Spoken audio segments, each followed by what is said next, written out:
ఇప్పుడు జనరల్‌గా మీరు షార్ట్ కట్స్ అన్నారు కదా! సార్. అవునవును. ఇప్పుడు స్క్వేర్, క్యూబ్ ఇట్లాంటి. అవునవును. వాటికి షార్ట్ కట్‌గా గుర్తుపెట్టుకోవడానికి అంటే అట్లా ఇప్పుడు ఏమన్నా ఒకటి ఉంటదా? సార్ కొన్ని ఉంటాయి టిప్స్. కానీ హ్మ్. జనరల్‌గా ఏందంటే ఈ ఎక్కాలు, స్క్వేర్‌లు, క్యూబ్‌లు మాత్రం బై హార్ట్ చేయడమే బెస్ట్.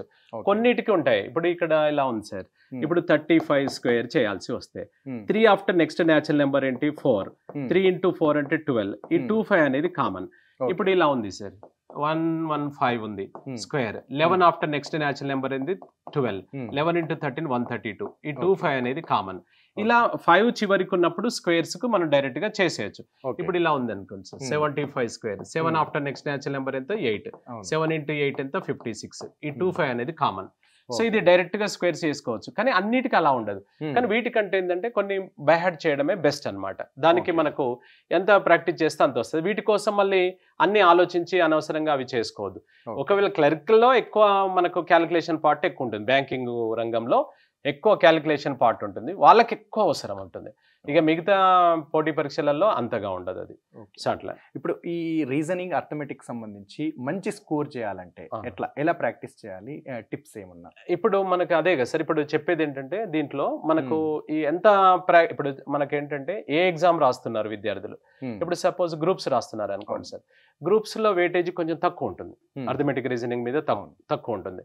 అదే మనము బ్యాంకింగ్ రంగం తీసుకున్నారనుకోండి సార్. హ్మ్. ఎక్కువుంటుంది వెయిటేజ్. అదే మనం ఎస్ఐ కానిస్టేబుల్ తీసుకున్నారనుకోండి 50% ఉంటుంది. ఓకే. 50% జీఎస్, 50% ఇది ఉంటుంది.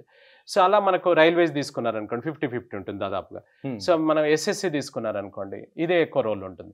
సో, అలా మనకు ఏ ఎగ్జామ్ రాస్తున్నామో ఆ ఎగ్జామ్స్ తాలూకు సిలబస్‌ను క్షుణ్ణంగా చదవాలి. ఓకే. జనరల్‌గా విద్యార్థులు ఏందంటే సిలబస్‌ను సరిగ్గా చూడరు. హ్మ్. వాళ్ళకి దొరికిన మెటీరియల్ ఏదో చదువుకుంటూ వెళ్తుంటారు. అలా కాదండి. ఇప్పుడు ఎస్ఎస్‌సికి ఒక రకమైన సిలబస్ ఉంటుంది. నెక్స్ట్ రైల్వేకి ఒక రకమైన సిలబస్ ఉంటుంది. బ్యాంకింగ్ ఒక రకమైన ఉంటుంది. హ్మ్. ఎస్ఐకి ఎస్ఐ కానిస్టేబుల్ ఒక రకంగా ఉంటుంది. అదే ఓకే. మనకు గ్రూప్స్‌కి వేరే రకంగా ఉంటుంది.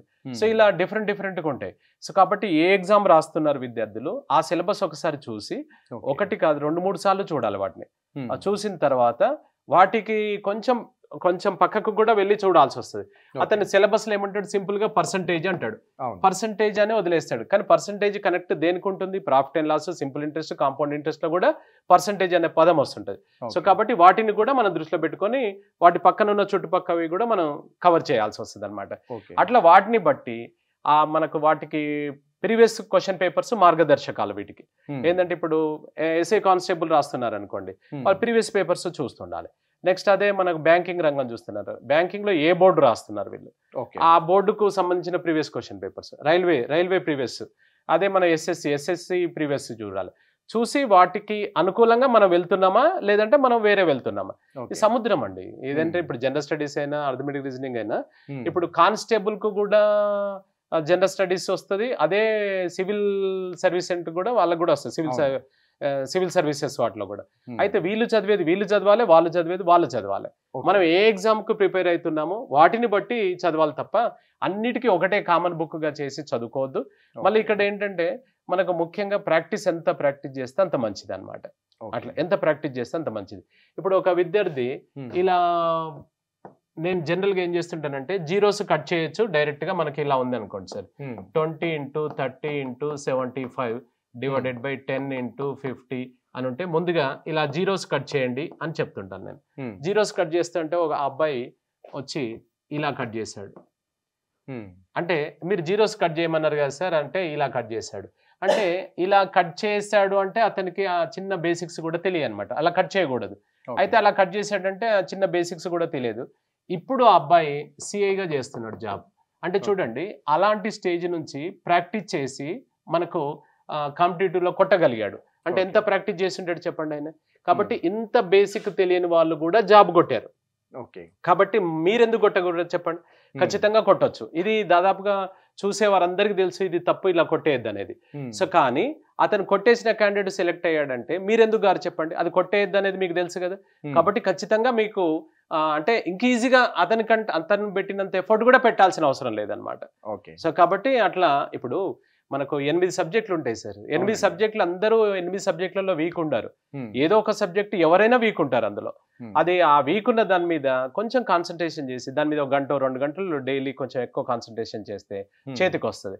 ఇప్పుడు జనరల్‌గా మనకేంటంటే ఇప్పుడు మీరు జనరల్ స్టడీస్ తీసుకున్నారనుకోండి, సముద్రం అది చాలా వేల బిట్లు చదవాలి. అదే అర్థమెటిక్ రీజనింగ్ అనుకోండి సార్, చాలా లిమిటెడ్ ఉంటుంది, చాలా లిమిటెడ్ ఉంటుంది అనమాట. చాలా లిమిటెడ్ సిలబస్ ఉంటుంది. ఒక చాప్టర్ నుంచి దాదాపుగా ఒక 100 క్వశ్చన్స్ కనుక మనం తయారు చేసుకోగలిగితే 100 క్వశ్చన్స్ చదువుకొని అట్లా మనకు అన్ని ఉంటాయి. మనకు అర్థమెటిక్ లో 30 ఉంటాయి, రీజనింగ్ లో 30 అనుకోండి, 60 ఇంటూ 100 వేసుకుంటే మనకి ఇక్కడ సో మనకి ఇందులో ఈ క్వశ్చన్స్ ఉన్నాయి కదా, ఈ బిట్స్ ఏవైతే ఉన్నాయో ఈ బిట్స్ ఒకసారి 2 సార్లు 3 సార్లు 4 సార్లు అట్లా ప్రాక్టీస్ చేసిన తర్వాత అప్పుడు ఎగ్జామ్స్ రాసుకున్నట్లయితే బాగా ఉపయోగపడుతుంది.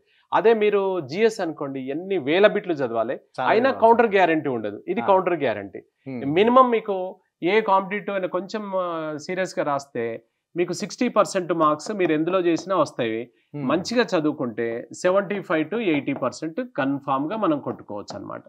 75% to 80% ఖచ్చితంగా తెచ్చుకోవచ్చు. 95% తెచ్చుకున్న పిల్లలు కూడా ఉన్నారు, మంచి మార్కులు తెచ్చుకున్న పిల్లలు కూడా ఉన్నారు, అంత సీరియస్ గా చదివిన వాళ్ళు.